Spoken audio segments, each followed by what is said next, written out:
अष्टाध्यायी पर आधारित लघु सिद्धांत कौमुदी का तद्धित प्रत्यय प्रकरण, इस श्रृंखला में आप सबका स्वागत है। और इससे पूर्व शैक्षिक प्रकरण पर चर्चा करते हुए एक सूत्र पर जिस पर हमने चर्चा की थी वो था तेन प्रोक्तम, और उसका अर्थ था कि त्रेन अर्थात तृतीयांत, तृतीयांत समर्थ पद के साथ यदि हम अर्थ बताना चाहें प्रोक्तम अर्थात विशेष रूप से कहा गया, उसके द्वारा कहा गया या उसके द्वारा उपदिष्ट, तो इस अर्थ में तद्धित प्रत्यय लगाने पर जो शब्द बनता है वो शब्द अपने आप में उस अर्थ को विदित कराता है। तो इसी श्रृंखला में कुछ उदाहरण आपके सामने प्रस्तुत किए थे। उनमें एक उदाहरण आगे जो इसी श्रृंखला में था वो था आपिशलम। अब आपिशलम ये तद्धित प्रत्ययांत शब्द है, और ये तद्धित प्रत्यय कौन सा लगा, किस प्रकार से बना, तो वास्तव में ये शब्द है आपिशली। तो आपिशली शब्द से तद्धित प्रत्यय अण लगाने पर आपिशलम रूप बनता है। तो यहाँ यदि हम इसकी व्याख्या देखें तो इसमें कहा अत्र सामान्यम प्राप्तम अणम प्रबाध्य वृद्धाच्छ। देखिए ये शैक्षिक प्रत्ययों के अंतर्गत आता है, और शैक्षिक प्रकरण में जितने भी प्रत्यय कहे गए हैं वो यथा योग्य शब्दों से प्रयुक्त होते हैं, अर्थात जिस शब्द से जो प्रत्यय प्रयुक्त होना है उस प्रत्यय का प्रयोग करके ही वो शब्द बनता है और वो उस अर्थ को देता है। जैसे तेन प्रोक्तम यदि हम इस सूत्र से तद्धित प्रत्यय करें तो सामान्य रूप से प्राग दिव्य तो अण सूत्र है जिसके द्वारा अण प्रत्यय होता है, परंतु कुछ विशिष्ट परिस्थितियों में कुछ विशिष्ट शब्दों से अण न होकर कुछ और प्रत्यय भी होते हैं। तो यही यहाँ बताया, ये जो आपिशलम जो बना है उसके लिए बताया कि आपिशली शब्द से सामान्य रूप से जो अण प्रत्यय प्राप्त होता है आप, और उस अण प्रत्यय को बाधित करके, क्योंकि आपिशल शब्द आ से आरंभ हो रहा है और आ वृद्धि संज्ञक है, इसलिए ये शब्द वृद्ध शब्द कहलाता है। तो इसलिए वृद्ध होने के कारण, वृद्धि युक्त होने के कारण वृद्धाच्छ ये सूत्र है जिससे कि छ प्रत्यय प्राप्त होता है। तो यहाँ पे पहले अण प्राप्त हुआ सामान्य रूप से, और फिर उस अण को बाधित करके वृद्धि संज्ञक होने के कारण इसकी वृद्ध संज्ञा है, इसलिए इसको छ प्रत्यय प्राप्त होता है। और उस छ को भी बाधित करके इयश्च इति पुनः अण, उसको बाधित करके इयश्च एक सूत्र है जिससे फिर से अण प्रत्यय होता है। अब ये इयश्च सूत्र यहाँ कैसे प्रवृत्त होता है, तो देखिए आपिशल और आपिशली शब्द है। तो आपिशली शब्द गोत्रापत्य अर्थ में इय प्रत्यय लगकर आपिशली बनता है।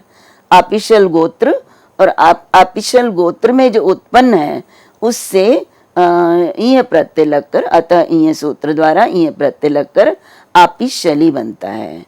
अब इस आपिशली से जब हम प्रत्यय लगाना चाहेंगे किस अर्थ में, आपिशली गोत्र में उत्पन्न व्यक्ति के द्वारा प्रोक्त मीन्स कहा गया।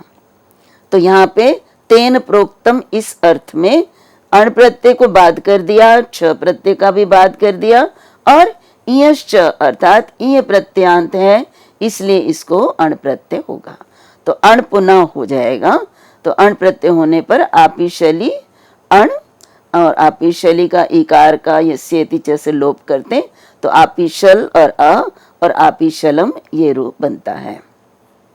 गोत्रे या इय विहिता, तो मैंने अभी आपको बताया कि गोत्र संज्ञक होने के कारण इससे इय प्रत्यय होता है, अतः इय से, और इय प्रत्ययांत प्रातिपदिक आपिशली से अण प्रत्यय होकर ये रूप हमारा आपिशलम बनता है। इसी प्रकार से काश कृत्स्नम भी बनता है। अब काश कृत्स्नम का क्या अर्थ है, काश कृत्स्नम का अर्थ है काश कृत्स्नी के द्वारा कहा गया। अब काश कृत्स्नी क्या है, काश कृत्स्न गोत्र का नाम है, और काश कृत्स्न गोत्र में जो उत्पन्न होगा, काश कृत्स्न गोत्र की जो संतान है उसको काश कृत्स्नी कहेंगे, यह प्रत्यय लगाएंगे तो काश कृत्स्नी बनेगा। और काश कृत्स्नी के द्वारा कहा गया इस अर्थ में हम प्रत्यय लगाएंगे, और पूर्ववत ये भी पहले अण प्रत्यय प्राप्त होगा सामान्य रूप से, फिर वृद्ध संज्ञक होने के कारण च प्राप्त होगा, और फिर उसको च को भी बाधित करके, क्योंकि इससे ईय प्रत्यय हुआ है तो ईय प्रत्यांत होने के कारण इसको अण प्रत्यय हो जाएगा। और जो काश कृत्स्नम शब्द बनेगा उसका अर्थ होगा कि काश कृत्स्न गोत्र में उत्पन्न हुए व्यक्ति के द्वारा कहा गया। ये पूरा का पूरा अर्थ एक काश कृत्स्नम इस शब्द से हमें प्राप्त होता है।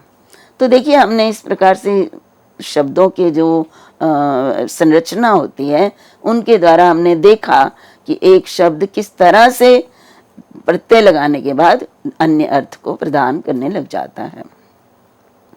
अब अगला सूत्र इसी प्रसंग में शैषिक प्रत्ययों के अंतर्गत ही अगला सूत्र भी है, तस्येदम। अब इसमें दो पद हैं, देखिए, तस्य और इदम। तो तस्य षष्ठ्यंत है, तत्शब्द से षष्ठी विभक्ति लगी है, तो इसका अर्थ है कि जिससे प्रत्यय लगाया जाएगा वो षष्ठ्यंत होना चाहिए और समर्थ होना चाहिए। ये तो बिना जो है सार्थक शब्दों के तो प्रत्यय लगते ही नहीं है। तो इसलिए यहाँ का तस्येति षष्ठी समर्थात्।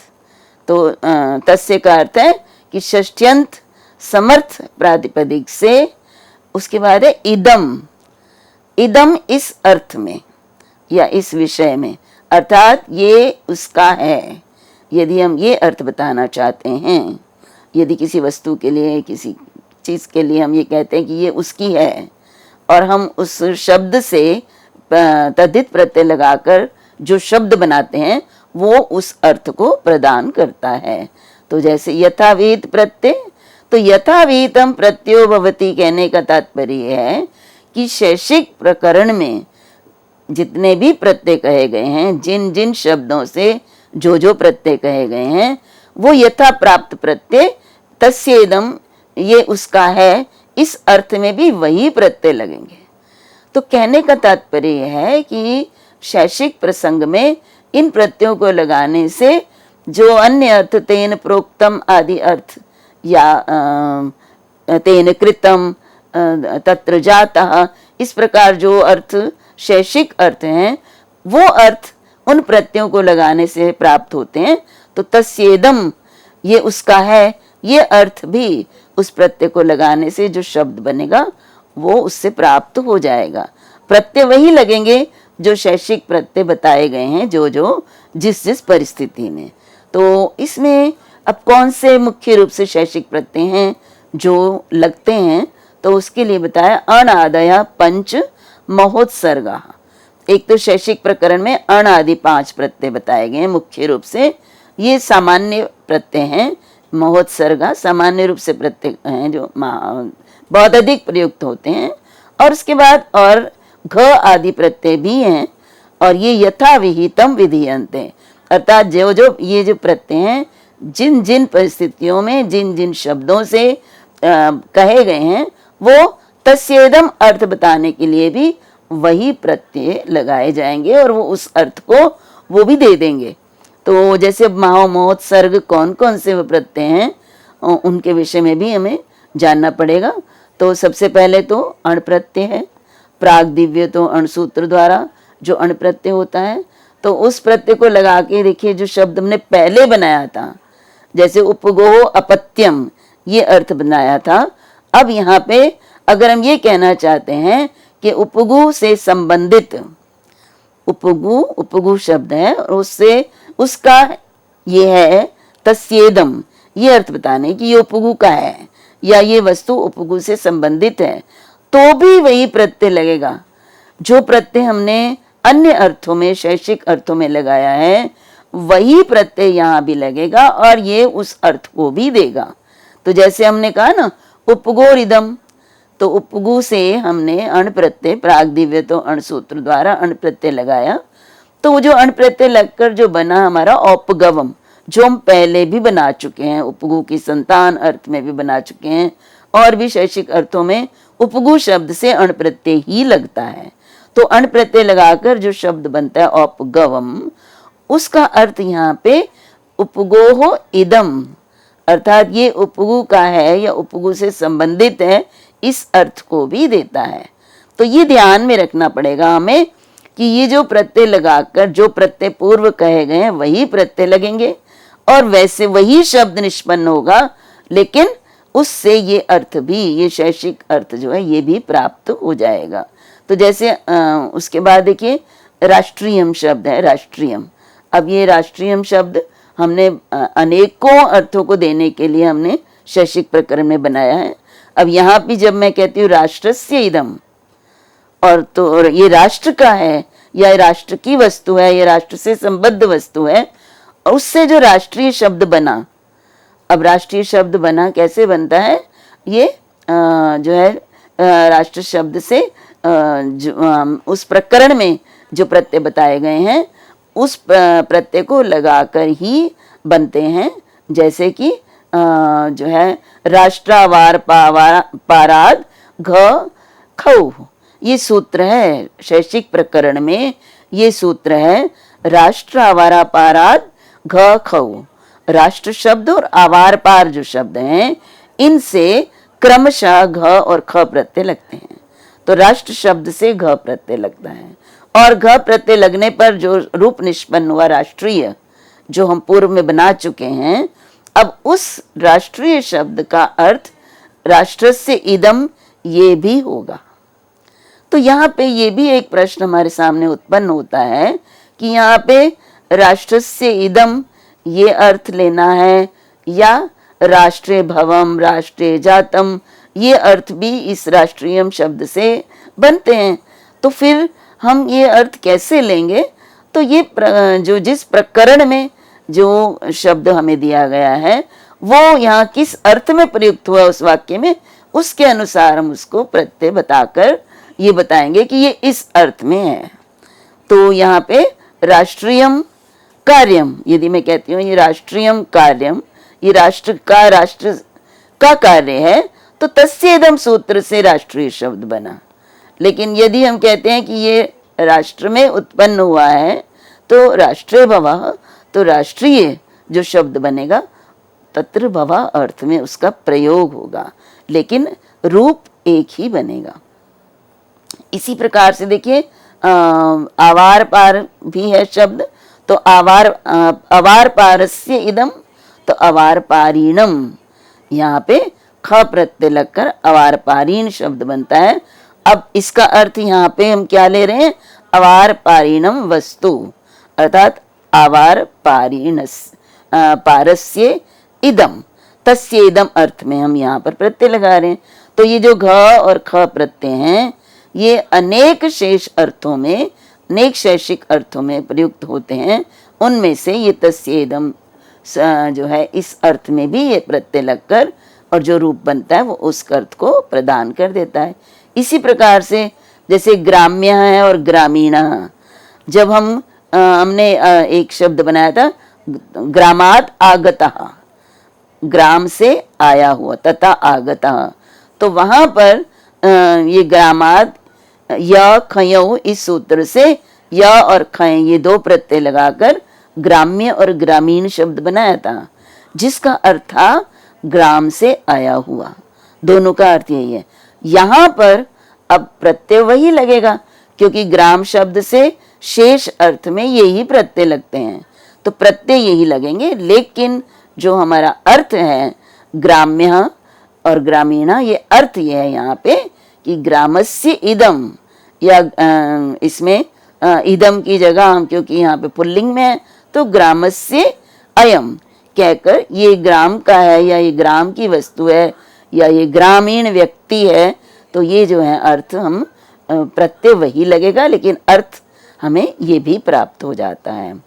इसी प्रकार से और भी प्रत्यय बताए गए हैं शेष प्रकरण में, तो उस शैक्षिक प्रकरण में जितने भी प्रत्यय बताए गए हैं वो सब प्रत्यय जिन जिन शब्दों से जिन जिन परिस्थितियों में लगते हैं वो उन सभी अर्थों को प्रदान करने के साथ साथ तस्य इदम इस अर्थ को भी प्रदान करते हैं। तो शैक्षिक प्रकरण अब हमारा समाप्त हो जाता है, अर्थात शेष जो अर्थ बताए गए हैं उनमें जो जो प्रत्यय लगते हैं वो सारे हमने देख लिए। अब एक नया प्रकरण है विकाराद्यर्थक प्रकरण। विकार आदि अर्थ को देने वाले प्रत्यय, और वे इसीलिए इस प्रकरण को कहेंगे वह प्रकरण जिसमें विकार आदि अर्थ देने वाले प्रत्यय बताए गए हैं। अब यहाँ पे सबसे पहला ही सूत्र है तस्य विकारः। अब तस्य विकारः, तो तस्य शब्द से तो हम ये समझ लेंगे कि ये षष्ट्यंत समर्थ पद से प्रत्यय लगता है। ठीक है, अब क्या है कि किस अर्थ में लगता है, तो विकारः, विकार इस अर्थ में यथाविहितं प्रत्ययो भवति। अब तस्य विकारः इस अर्थ में षष्ट्यंत प्रातिपदिक से विकार अर्थ में प्रत्यय लगता है। अब विकार अर्थ क्या होता है? विकार अर्थ होता है प्रकृते अवस्थान्तरम विकारः, अर्थात जो प्रकृति मतलब जो वास्तव में जो उसका अपना स्वरूप है, उस स्वरूप से उस स्वरूप में परिवर्तन आ जाना, वो विकार कहलाता है। जैसे मान लीजिए पत्थर है और पत्थर को काट कर तराश कर उससे जो मूर्तियां बनाई जाती हैं, तो वो उस पत्थर का विकार है। तो इस विकार अर्थ में कि ये जिसका विकार है, अब जिसका भी विकार है वो षष्ट्यंत होना चाहिए, और उस षष्ट्यंत पद से विकार अर्थ बताने के लिए जो है यथाविहित प्रत्यय होते हैं। अब यथाविहित प्रत्ययों की यदि हम बात करें तो इस विकाराद्यर्थक प्रकरण में जो जो प्रत्यय बताए गए हैं और कहाँ कौन सा प्रत्यय लगेगा वो आगे पूरी चर्चा होगी, इसलिए इन्होंने कहा कि यथाविहित प्रत्यय लगते हैं।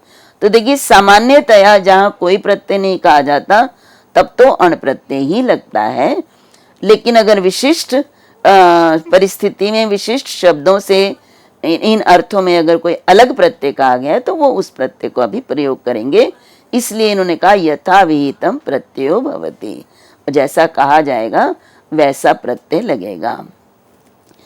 अब यहाँ पे देखिए, अब इन्होंने जैसे कह दिया कि विकार अर्थ में यथाविहित प्रत्यय लगते हैं, तो विकार अर्थ में कौन से प्रत्यय लगते हैं, तो थोड़ा सा हमें ये इसके विषय पे भी बात करनी पड़ेगी।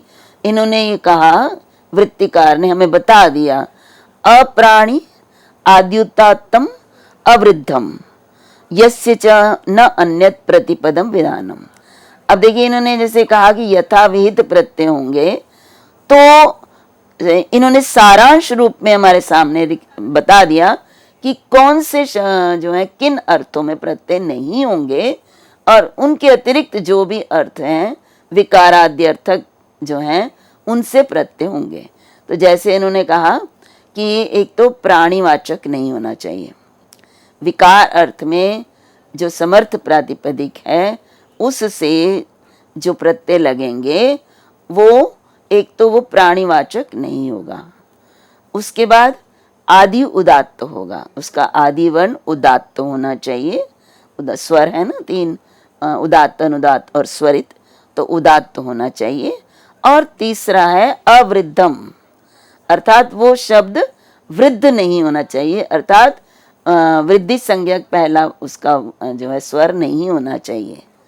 और चौथी बात ये, यस्य च न अन्यत प्रतिपदम विधानम, और जिस शब्द को प्रतिपद विधान कुछ कोई और ना कहा गया, मतलब इस पद को ये प्रत्यय लगेगा तो कोई अलग जो है प्रत्यय किसी पद को नहीं कहा गया हो, इन सब को छोड़कर, अर्थात प्राणीवाचक नहीं होगा, तो प्राणीवाचक को छोड़कर, उदात्त होना चाहिए तो अनुदात्त को छोड़कर, और वृद्ध नहीं होना चाहिए, और प्रतिपद किसी प्रत्यय का विधान उसको नहीं होना चाहिए, तो इनसे विकार अर्थ में प्रत्यय नहीं होंगे।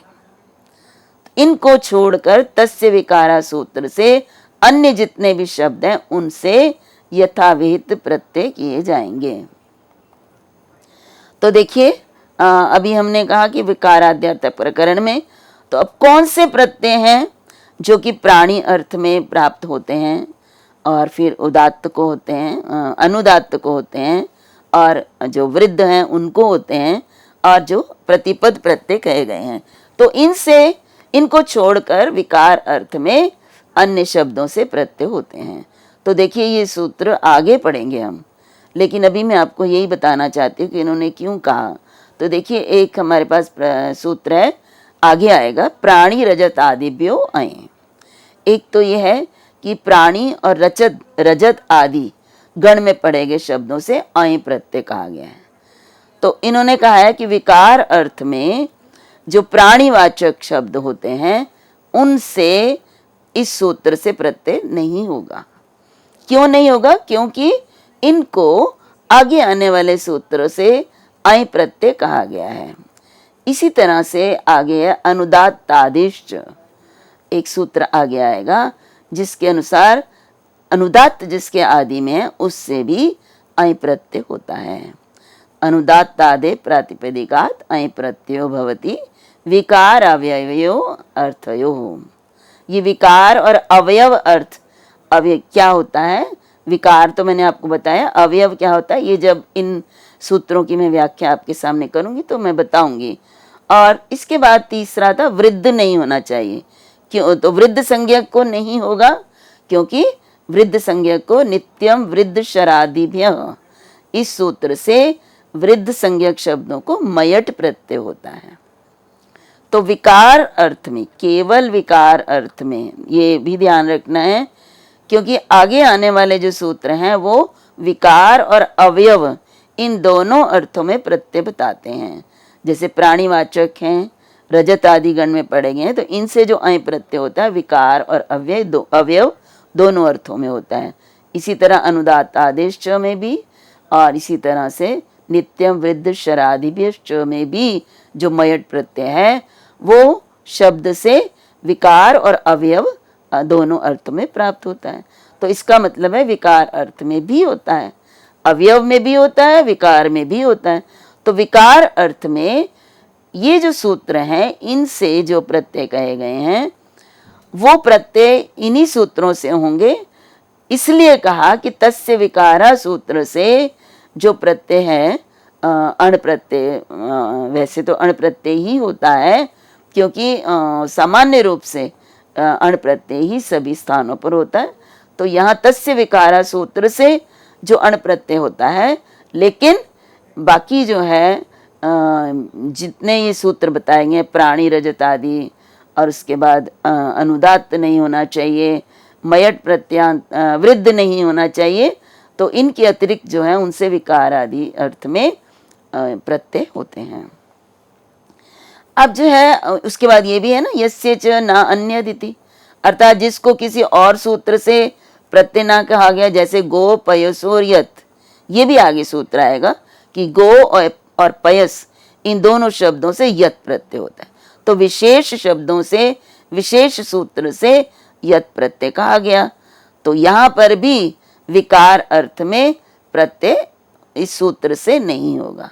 तो इसका मतलब है कि जो इस सूत्र की सीमा है तस्य विकारा, ये एक सीमित रूप में हो जाती है कि जो अवशेष बचते हैं जो केवल विकार अर्थ देते हैं उनसे अण प्रत्यय का प्रयोग होता है, अन्यथा ये सब में बताए गए हैं प्रत्यय। तो अब यहाँ पे देखिए फिर क्या बचा, ये भी हमारे सामने प्रश्न होता है कि हमने ये बता दिया कि प्राणीवाचक नहीं होना चाहिए, अनुदात्त नहीं होना चाहिए, उसके बाद फिर प्रतिपद नहीं कहा गया होना चाहिए, तो फिर क्या बच गया? तो उसके लिए वृत्तिकार ने बताया कि बचे कौन से? अश्मन, भस्पन, भस्मन, चर्मन, ये जो तीन है ना शब्द, ये इनसे मनिन प्रत्यय लगाते हैं तो ये बनता है अश्मन, भस्मन और चर्मन। इनसे मनिन प्रत्यय लगाकर ये मनिन प्रत्ययांत शब्द हैं।